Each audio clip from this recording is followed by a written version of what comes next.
বৰ্তমান চৰকাৰখনে যি আপোনাৰ অৰুণোদয় আঁচনিৰ কথা কয়, অৰুণোদয় আঁচনিৰ কথা কৈছে, কৃষি লোনৰ কথা কৈছে যে তেওঁলোকে কাটি দিব, যে তেওঁলোকক যে বিজেপিক ভোট নিদিয়ে। আপোনালোকে বাতৰি কৰি আছে, আপোনালোকে গম পাই আছে সাংবাদিকসকলে।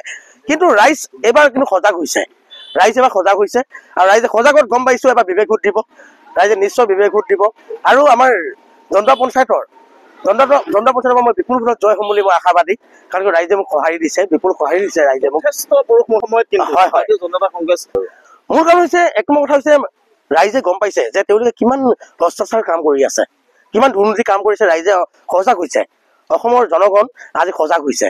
আৰু এই সজাগ হৈ তেওঁলোকে বুজি উঠিছে যে বিজেপিক ভোট দিলে লাভ নাই, বিজেপি চৰকাৰক ভোট দি লাভ নাই। তেওঁলোকে অৰুণোদয় নিদিলে ভোট কাটি দি ভোট অৰুণোদয় যদি তেওঁলোকক নিদিয়ে বা আছে যদি তেওঁলোকক ভোট নিদিয়ে বিজেপি চৰকাৰে, তেওঁলোকক অৰুণোদয় নিদিয়ে। মানে কথা আৰু কামৰ মাজত এতিয়াও ঘৰ গৈ আছে, ঘৰ দিম কিবা দিম বুলি কৈ লিষ্ট লৈ আছে, কিবা কিবি লৈ আছে দণ্ড পঞ্চায়তত। কিন্তু আপোনালোকক কথা এটা ক'ব বিচাৰিছো যে ৰাইজে এবাৰ কংগ্ৰেছক বিপুল সঁহাৰি দিছে। আৰু দণ্ড পঞ্চায়তত আমি বিপুল ভোটত জয় হ'ম বুলি আশাবাদী।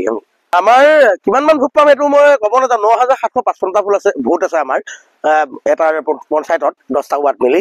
তাৰে 7,500 মান পোল হ'ব চাগে। মই প্ৰায় 4,045 মান ভোট পাম বুলি আশাবাদী। এতিয়া শক্তিশালী স্থিতিত আছো। সেইদিনা আপোনাৰ সাংসদ ডাঙৰীয়াক সেইদিনাখন হঠাৎ এটা খবৰ পাইছো। বিশেষকৈ মই কেম্পেইনিং কৰি আছো যদিও মই ড'ৰ টু ড'ৰ প্ৰগ্ৰাম কৰিছো, বিশেষভাৱে মই তেওঁক খবৰ ল'ব পৰা নাই।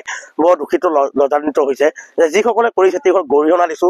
আৰু অসম আৰক্ষীক আমি তেওঁলোকৰ হৈ আমি দাবী জনাইছো তেওঁলোক সোনকালে যোনকেইজনে তেওঁক প্ৰহাৰ কৰিছিলে অলৰেডি ধৰিছে বুলি শুনিছোৱে, কিন্তু যেনে আপোনাৰ সঁহাৰি পায়। লংকা মানে ৰাৱণ হয় এইটো চবে কয়, কোৱা কথা।